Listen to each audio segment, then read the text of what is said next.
Alright guys, let's get cruising. So I wanted to talk about how I got my Ninja 250, how I got started on motorcycles, how I got my bike, the beginning. So last year, I believe around this time, March, April, I discovered motovlogging. I didn't know about it before then, and when I discovered it, I really got into watching all the videos. I watched videos on maintenance, riding, how to ride, everything I could find basically.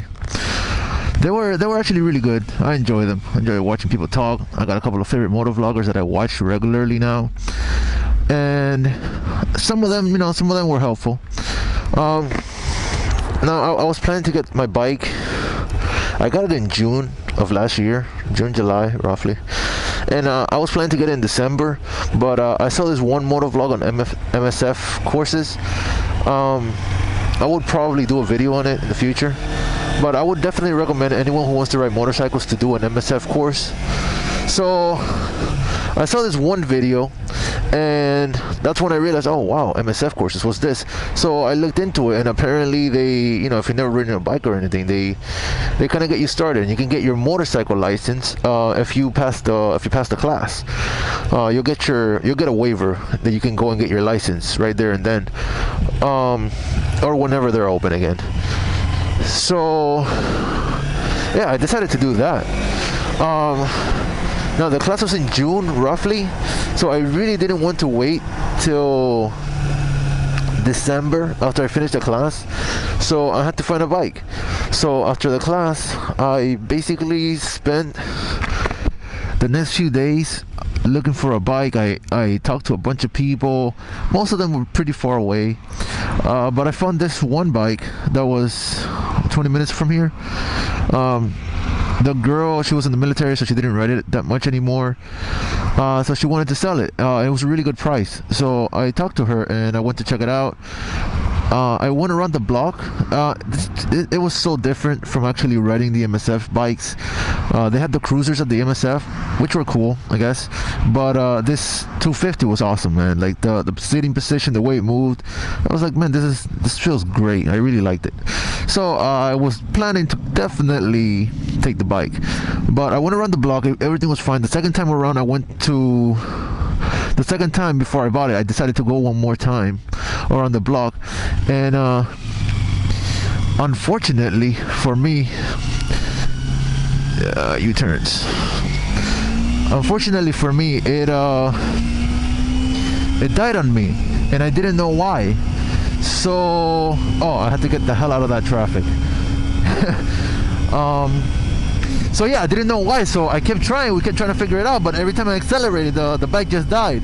I told her I'll come back tomorrow, but I can't just buy right now because I don't want to buy a broken bike. Now it's a 2012 250, and it had really low mileage, so I doubt it was anything serious. But I went home just to be safe. It's my first bike. I never bought a bike. I don't have anyone there who knows about bikes. I have like a whole checklist thing that I took, but it was silly, and so I went home. I looked it up. A lot of people said it was a carburetor. Luckily for me, I saw a bunch of videos on cleaning carburetors before I got the bike, because I was just watching any motovlog I could find, and I saw it didn't look very hard. So I was like, yeah, that's fine. So I went back the next day and I got my bike. And she was nice enough. She had a truck, and she was nice enough to actually bring it to me, because like I just finished the MSF course the week before, and I had just gotten my license the day before I went to see the bike. So I didn't feel very I had to ride on a very short trip on the highway to get home from her house, and I didn't feel comfortable doing that when I just literally got my license the day before, and only riding a bike like for the first time in my life like 5 days before that. So she brought it to me, and then I started practicing around my house. It was like one lane road. There was really no traffic at all. I just practiced around there for a few days until I ran out of gas, and then it was like the moment of truth, where I had to go get gas on the road. Yeah, but it was cool. I mean, it was fine. The carburetor also wasn't really a big deal. It took me a few days to figure it out because I didn't know what I was doing. It looked easier on the videos, but it took a little more time than I would expect. But it was fine. I figured out the carburetors, the bike ran like new after I cleaned them out, put everything back together. Cool. So after I cleaned the carburetors, I practiced around my neighborhood, and then I had to go put gas. So I had to ride on the regular roads. Now this was about a year ago. Now after I went to put gas and I rode on the regular roads, oh man, it felt so good. I was just like, well, I guess I won't be practicing anymore. And after that, I basically just started driving around.